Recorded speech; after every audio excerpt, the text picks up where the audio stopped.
Todos los días un ser querido cumple años. Y es imposible saber qué regalo desea esa persona. Por eso no cometas el error de tratar de adivinar. Regala lo que todos quieren. Dales la libertad de escoger sus propios regalos con Vanilla Gift Card. Es el regalo perfecto. Ponle el poder en sus manos con Vanilla Gift Card para todos los cumpleaños.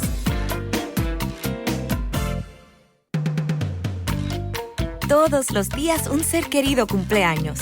Y es imposible saber qué regalo desea esa persona. Por eso no cometas el error de tratar de adivinar. Regala lo que todos quieren.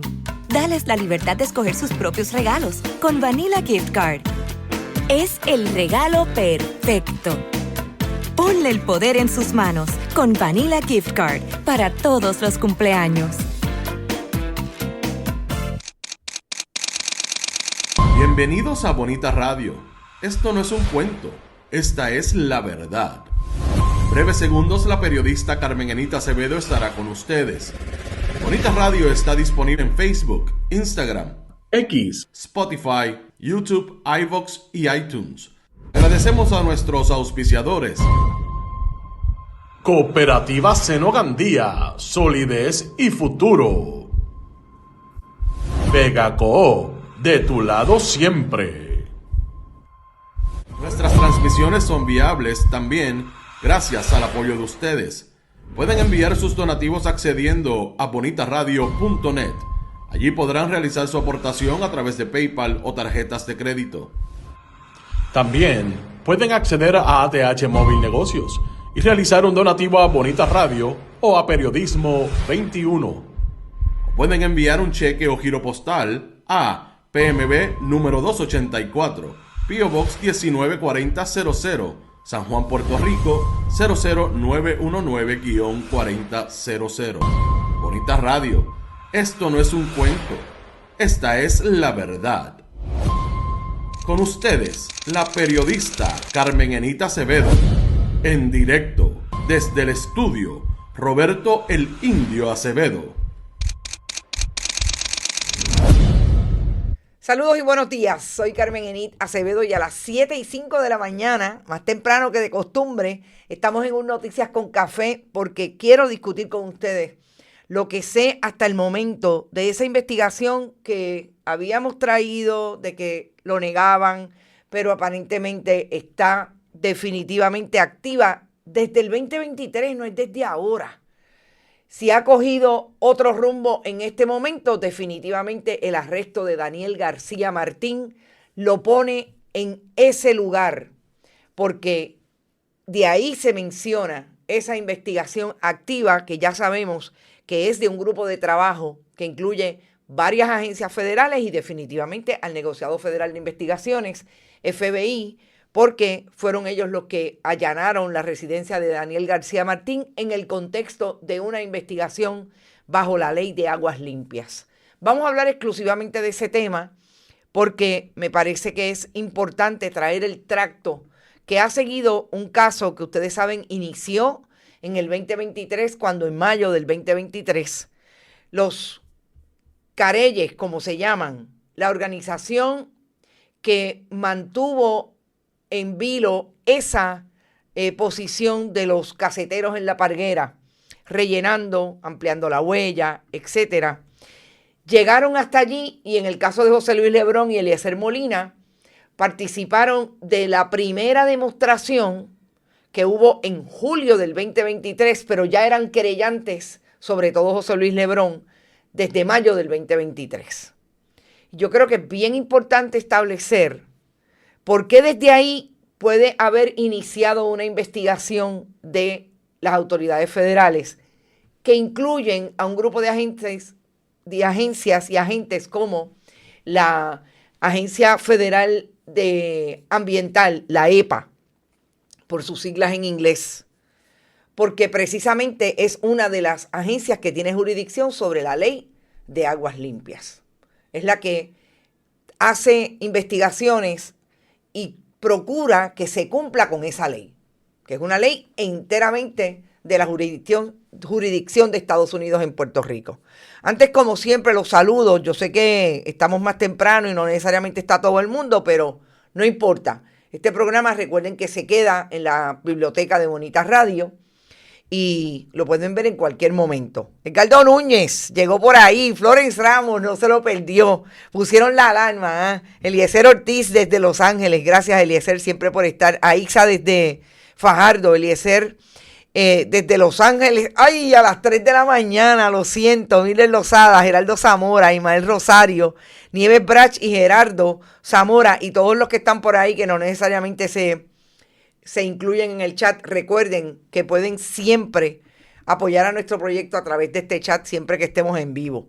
Antes de pasar ese tema, yo quiero traerles una imagen que colocamos el video de cómo se dio esto ayer en la oficina oval de la Casa Blanca, cuando el presidente Donald Trump estaba anunciando con dos representantes, por un lado Eli Lilly, de la farmacéutica Eli Lilly, y Nova, de que van a bajar el precio de los medicamentos para combatir la obesidad. En medio de todo eso y de esa presentación, mientras estaba hablando David Risk, el presidente de Eli Lilly, el oficial de Nova Pharmaceuticals, le dio un vaído, le dio un yello, como dirían en Puerto Rico, y se cayó. Esta es una imagen que se produce después que el presidente Trump se da cuenta de que esta persona, en efecto, tiene un padecimiento de salud. No sabemos porque no han dicho nada sobre qué le ocurrió. Se desploma y esta es la fotografía que le toman los periodistas que llegaron a tomar fotos porque quiero que sepan que trataron de limpiar el salón, pero de una manera rápida, pero hubo quien pudo tomar fotos. Yo creo que esta es la representación más gráfica de dónde está en este momento Estados Unidos. Ese imperio caído con las patas arriba y el presidente sencillamente mirando para el frente como me dañaron el espectáculo. Yo pensaba que esta imagen muy bien se puede producir en Puerto Rico, sobre todo porque las políticas del gobierno de Jennifer González han sido copiar las políticas de Donald Trump y sobre todo las actitudes. Si hay algo que dijo la gobernadora en esta semana en que sale la encuesta del Nuevo Día y otras encuestas la ponen en graves aprietos, en grandes problemas con relación a su aprobación. En Estados Unidos está pasando exactamente lo mismo y me parece que la manera en que ella contesta, que lo repite de alguna manera, solamente en comunicaciones escritas, porque la gobernadora no ha salido desde que llegó el miércoles en la noche a Puerto Rico, después que estuvo en un viaje a España de sábado a miércoles.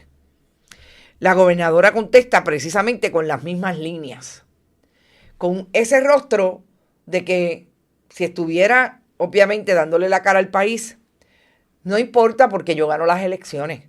Pero fíjense lo que hace 2 días una colega periodista, Gloria Ruiz Cuilán, saca como una nota que tiene para mí un excelente titular. La gobernadora demuestra el mollero económico al recaudar 2.7 millones para su comité de campaña.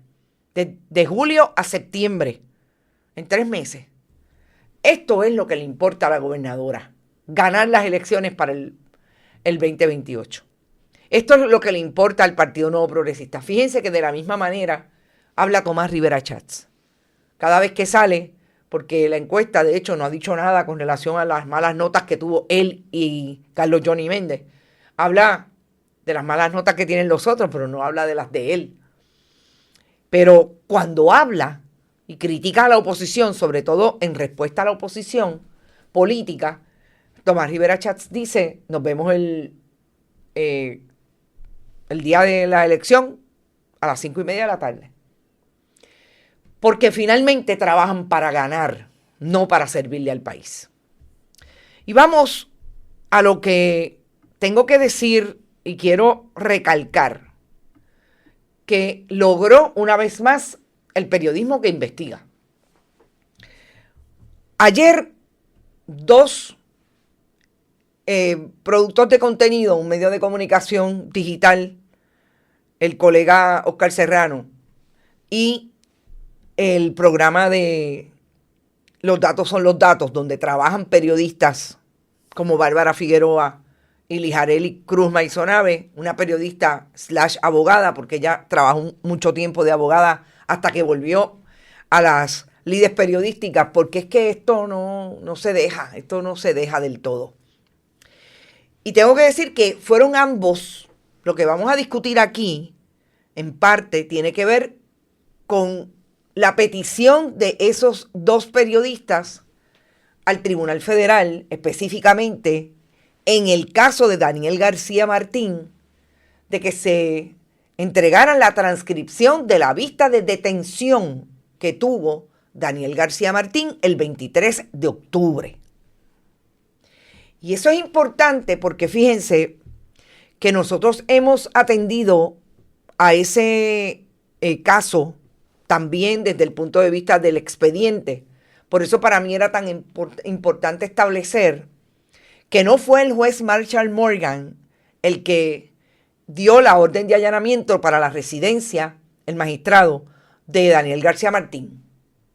Que esa orden la firmó Marcos López.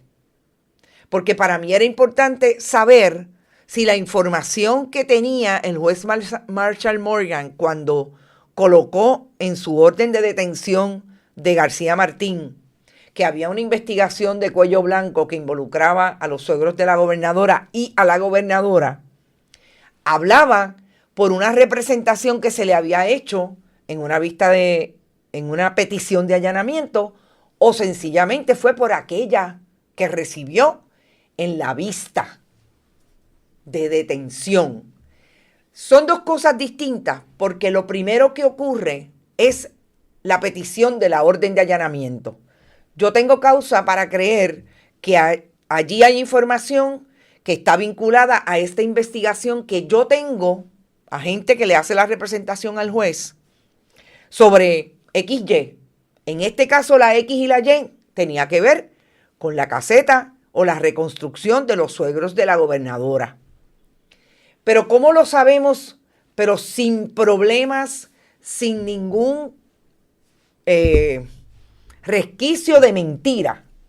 Porque en la transcripción que surge de la vista de detención que se dio el 23 de octubre, precisamente es la abogada de García Martín, la licenciada Jennifer Earle, la que dice, mire, todo esto comenzó porque en el último año mi cliente lo han ido a visitar los agentes del FBI preguntándole por información relacionada a un trabajo que él pudo haber hecho en la caseta de los suegros de la gobernadora.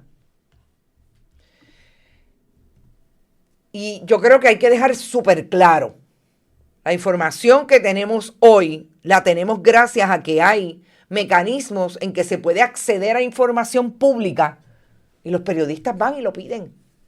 Ese es el trabajo nuestro. Aclarado el punto. Es posible que obviamente cuando el juez, el magistrado Morgan, escribió la orden, hiciera alusión a la gobernadora en el contexto de esa investigación que tiene que ver con sus suegros. ¿Por qué escribió una investigación que involucra a la gobernadora? Pues honestamente sigo sin saberlo.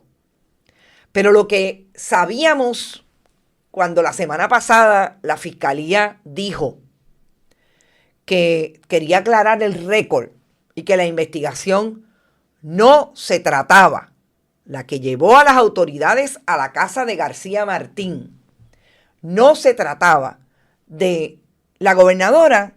Definitivamente, cuando tuvimos la suspicacia de establecer, nunca dijeron que no se trataba de los suegros, confirmamos que en efecto se trata de aquello que ocurrió en mayo del 2023 y que tiene que ver con una reconstrucción que se hizo en esa caseta y que hay una querella en el Departamento de Recursos Naturales.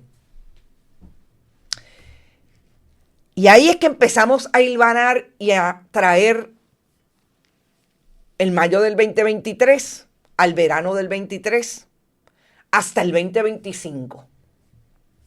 Sobre todo porque lo que nos han hecho creer, incluso el abogado de los Vargas Llabona, Miguel Torres, que recuerdo perfectamente esta imagen cuando todo se dio en el 2023 y ellos personalmente, al negociado federal de investigaciones a establecer si había o no una investigación contra sus padres por el asunto de las casetas. Y Miguel Torres hace unos días le dijo al colega periodista Manuel Guillama que él supiera no había una investigación activa, que lo que había y se habían acercado allí a la parguera eran agentes que se identificaban como de la EPA, pero nunca entregaron sus credenciales. Eso dice Miguel Torres.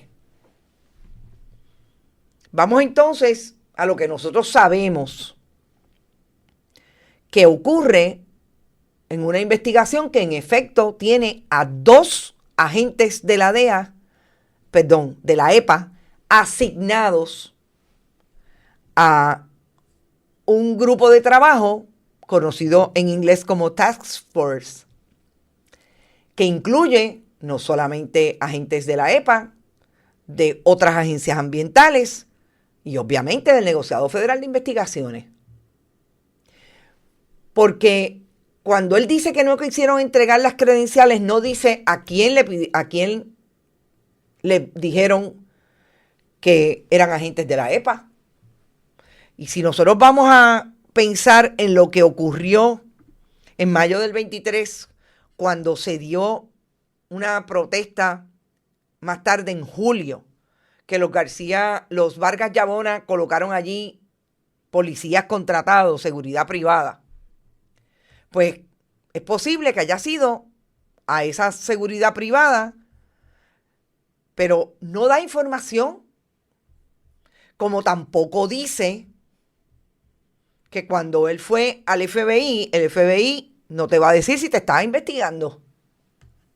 Como tampoco dice Miguel Torres, el abogado de los Vargas Llabona, que en efecto en el Departamento de Recursos Naturales hay una querella que está detenida y que al día de hoy, atrás y adelante, fue al Tribunal de Apelaciones para tratar de inhibir a la examinadora de ese caso, María Ortega. Y nosotros, después que el secretario Waldemar Quiles Pérez llegó el 9 de enero a dirigir esa agencia, no sabemos qué está pasando con esa querella. Pero más importante, no olvidemos quién es el director de examinadores, Rafael Acosta, un candidato hoy a juez, que de hecho no sé si lo han confirmado, pero entiendo que no, un candidato a juez que es la persona que aparentemente encontró milagrosamente o desarrolló la orden administrativa que más tarde encontró milagrosamente Waldemar Quiles para firmarla, y era la orden administrativa que le da concesión y posibilidad de legalizar el estatus de las casetas en la parguera. Es decir, que lo que sabemos hoy que es una realidad que se descubrió en esa vista ha sido negado incluso por el abogado de los Vargas Llabona, que tengo que decir que del 2023 hasta el día de hoy ha hecho exactamente lo mismo. Cada vez que quiere repetir los talking points de defensa de sus clientes, va a un medio tradicional para que les pepiten lo que él quiere decir. Nosotros lo hemos llamado, nunca contesta las llamadas. Sencillamente quiere mover de alguna manera la opinión pública yendo a un solo medio. Pero el problema es que no se puede desmentir lo que está en documentos y bajo juramento. Y Jennifer Earle, que es la abogada de García Martín, no solamente lo dijo una vez, también abunda en lo que para ella era importante en aquel momento, porque su cliente fue precisamente detenido el 17 de octubre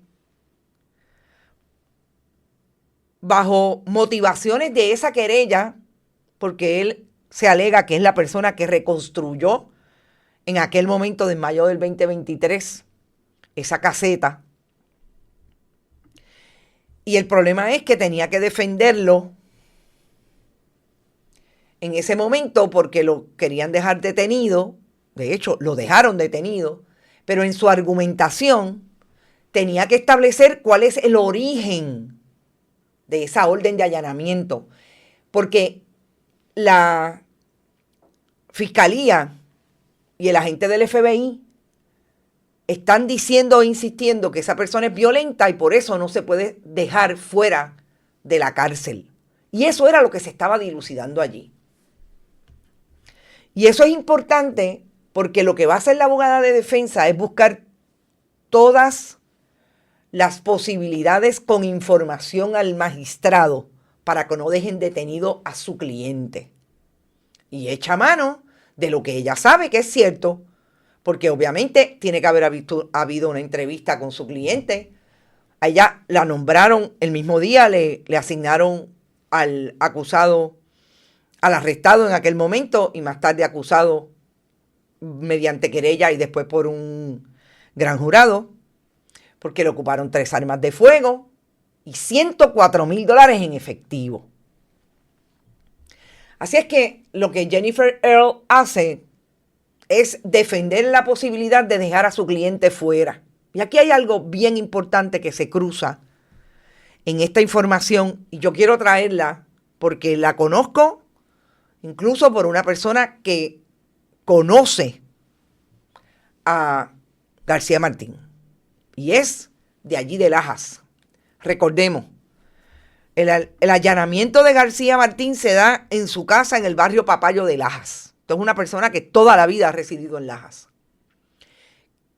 Y lo más importante de lo que se le vincula con 2 asesinatos, hay que dar un contexto importante que también fue traído en esa vista.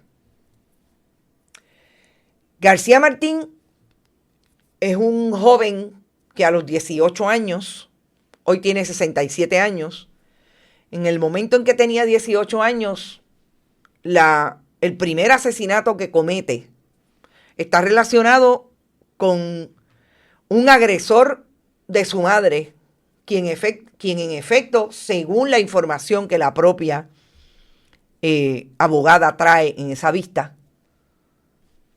murió a manos de ese agresor. Y él, en efecto, mató a esa persona que no es su padre. Entiendo que es su padrastro. Eso ocurrió en la vida de este hombre. Esa es la primera vez que tiene una experiencia delictiva y en efecto fue un asesinato. Que más tarde, siendo adicto al crack y a la heroína, en medio de una pelea con otra persona adicta, en efecto surge una pelea y lo apuñala. Y yo creo que los contextos son importantes cuando hablamos de si en efecto una persona tiene una conducta delictiva, repetitiva, etc.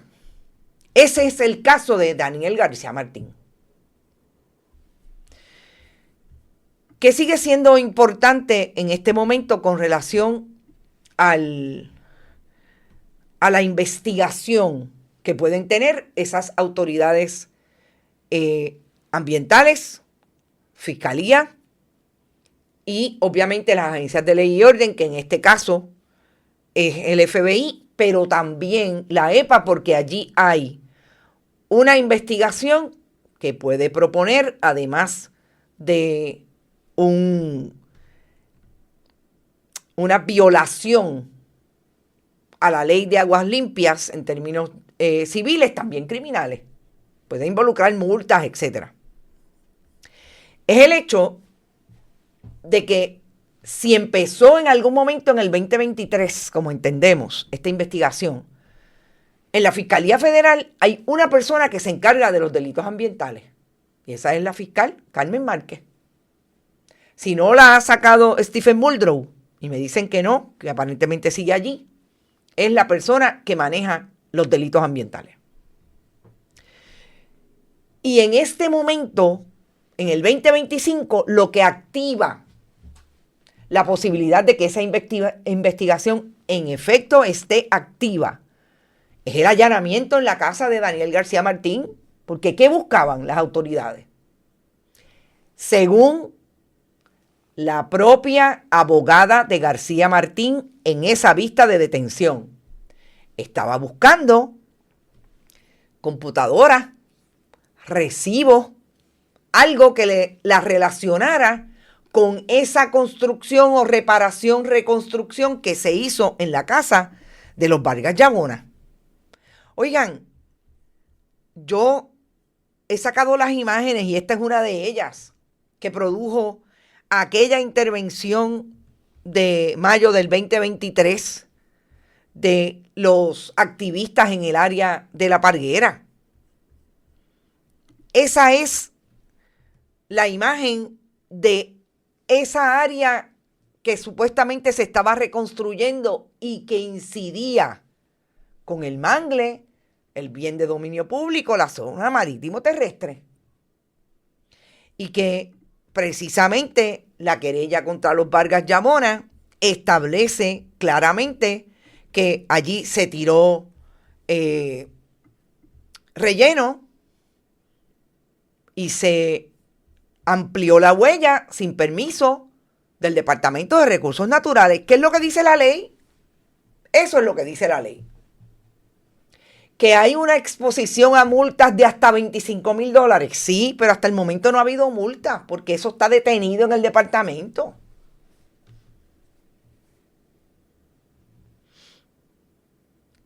Y lo menos que ha pasado en este caso es que en julio del 2023, 6 personas, incluida la esposa de Eliezer Molina, fueron acusados porque fueron a una protesta y quienes los esperaron allí fueron los policías y hubo arrestos que hasta policías sobre los cuerpos de mujeres. Eso ocurrió en el contexto de esta querella, porque estábamos ya en el 2024. Digo, esa protesta fue en el 2023, pero ya obviamente perfilaba a la gobernadora como una candidata a retar a Pedro Pierluisi y por ahí empezaron todos los ajustes de cuentas con los que protestaban por el asunto de lo que estaba pasando en aquella caseta. Hubo más de una protesta y esta terminó con 6 arrestados.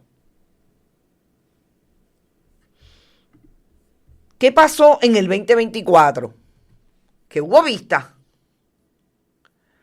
Y en esas vistas, los abogados y la abogada del interés público, Mildred Sotomayor, empezó el procedimiento ordinario. Vamos a descubrir.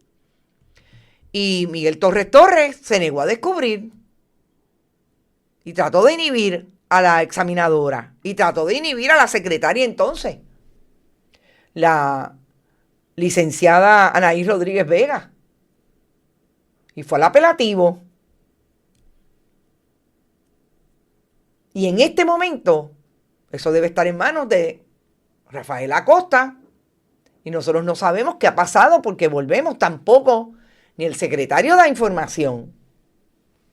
Por lo menos a Bonita Radio no le contestan las llamadas, ni siquiera los mensajes de texto, los oficiales de prensa que están contratados allí para establecer qué pasó con esta querella, pero sí algo pasó.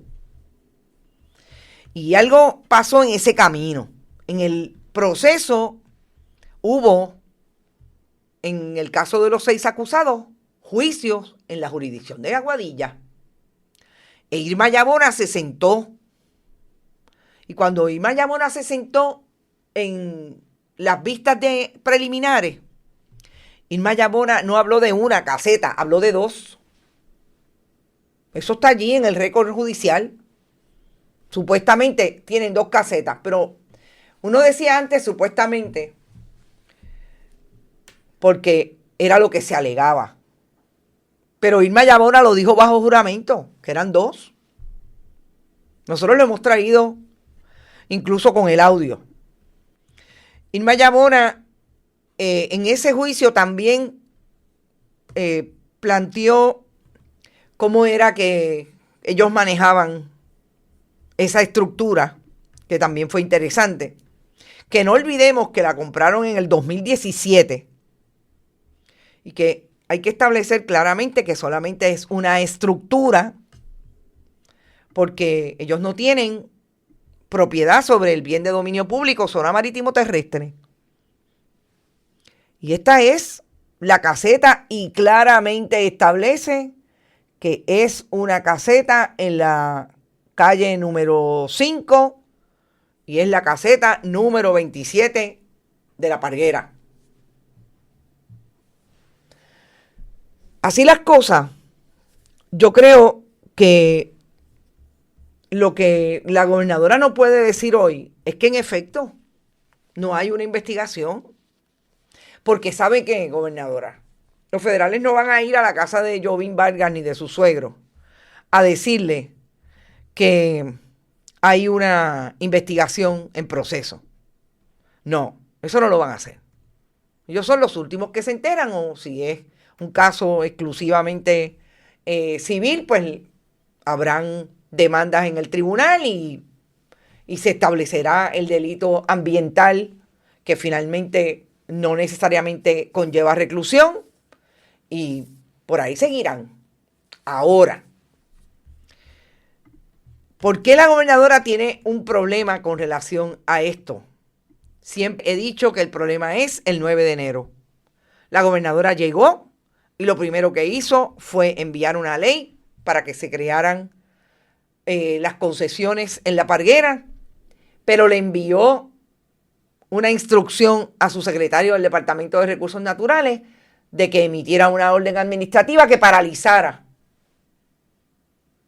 cualquier efecto de aquella querella, con el problema de que emitieron esa orden así, estableciendo que era retroactivo, cuando es imposible que sea retroactivo.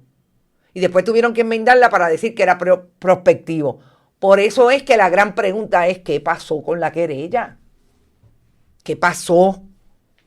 Porque tiene que haber una resolución, una querella. Usted termina la querella y el departamento dice, esta es la resolución. Y a usted, 25,000, y a usted 15,000, lo que sea. Pero eso no ha pasado. Está durmiendo el sueño de los justos bajo el manto de Rafael Acosta. ¿Quién va a dirigir a su oficina si es que ya han confirmado? Yo entiendo que no lo han confirmado. ¿Quién la dirige? ¿Por qué está detenido? La examinadora María B. Ortega Arzuaga. ¿Ha podido seguir trabajando? ¿Por qué Miguel Torres no le contesta eso a los periodistas? No dice dónde está la querella, cómo está la querella. Porque realmente lo difícil de esto no es que nadie metió a la gobernadora en un problema. No es que la abogada Jennifer Earle metió a la gobernadora en un problema. Es que ella tiene la información porque tiene un cliente que lo están buscando para que le diga a las autoridades federales qué pasó en esa caseta. Ustedes no se creen que a Daniel García Martín ya le hicieron el acercamiento de que diga algo, obviamente a través de su abogada, sobre lo que pasó en esa caseta, para por lo menos mínimamente le devuelvan los $104,000 que no tengo por qué dudar que es producto de su trabajo. Porque me dicen que él es una de las personas, de las pocas personas que hacía ese trabajo allí en La Parguera. Yo no tengo por qué dudar que eso es producto de su trabajo. Y ahí es donde estamos hoy. Ahí es donde realmente alguien en la estrategia debe saber que no es que los periodistas metieron a la gobernadora en este tostón, como dirían en country. No, se metió ya solita cuando el 9 de enero hizo lo que hizo. Aun cuando ahora quiera decir que los únicos familiares que ella tiene son sus hijos. Porque eso no lo dijo el 9 de enero, cuando envió la orden administrativa. Y la primera ley que envió desde la fortaleza como proyecto de administración es precisamente manejar el asunto de las concesiones de la Parguera. Ahí están las cosas hoy. ¿Qué va a pasar? No sé, pero ahí está la evidencia. Y el tracto habla por sí solo. La intervención de los Vargas Llabona a través de su abogado, por lo menos públicamente, siempre ha sido tratar de decir que aquí no pasa nada. Y la última que leí fue que no le pueden aplicar el reglamento del siglo XXI a la planificación del 2017. Para empezar, licenciado, sus clientes no compraron esa casa en el 1930. Sus clientes compraron una estructura en el 2017. Hace 8 años. Cuando el reglamento 4860 está vigente desde el 98. Así que, no sé. Nosotros nos vamos. Gracias por llegar temprano. Quería discutir esto con ustedes. Me parece que es súper importante que vean el contexto y sobre todo puedan manejar los tiempos y cómo esas investigaciones se dan. 2017, una caseta, no sabemos cuándo compraron la otra. Aparentemente es más tarde del 2017. Pero lo más importante son todas las preguntas que quedan. El Departamento de Recursos Naturales no ha dicho nada. Definitivamente si va a pasar algo con esa ley de las concesiones en la Parguera, tampoco lo sabemos. Eso es materia del Senado de Tomás Rivera Chats. No sé si con el nivel de roce que hay entre el Ejecutivo y el Legislativo, eso va a pasar a morirse en la gaveta, pero hasta ahí estamos. Gracias a ustedes por estar. Recuerden, siempre pueden apoyar nuestro proyecto a través de este chat. Nos fuimos, compartan el contenido, vayan a bonitasradio.net si les parece y pueden donar. Allí lo pueden hacer a través de PayPal, tarjetas de crédito. También lo pueden hacer en Bonitas Radio y Periodismo 21 ATH Móvil y siempre en el envío de cheques y giros postales a nombre de Onda Virtual o Periodismo 21 a la dirección que Rodrigo siempre les da al inicio y al final de este programa. El lunes es otro Noticias con Café. Tendremos más información, análisis. También tendremos información, análisis entre hoy y el fin de semana. Mañana no. Mañana es mi cumpleaños. Así es que mañana voy a celebrar. Gracias, de verdad, por este compromiso. Y gracias a los colegas periodistas que siempre sacan la cara, no solamente por el periodismo, por el país puertorriqueño. Éxito. Nos vemos el lunes. Buen fin de semana. Este programa fue traído a ustedes por Vegaco, de tu lado siempre. No olvide que puedes realizar sus donaciones a través de ATH Móvil Negocios, a Bonita Radio o a Periodismo 21. Puede acceder a nuestra página de internet bonitaradio.net y donar a través de PayPal o tarjetas de crédito. También puede enviar cheques o giros postales a nombre de la Fundación Periodismo Siglo XXI, PMB 284, P.O. Box 194000, San Juan, Puerto Rico 00919-4000. Bonita Radio, esto no es un cuento, esta es la verdad.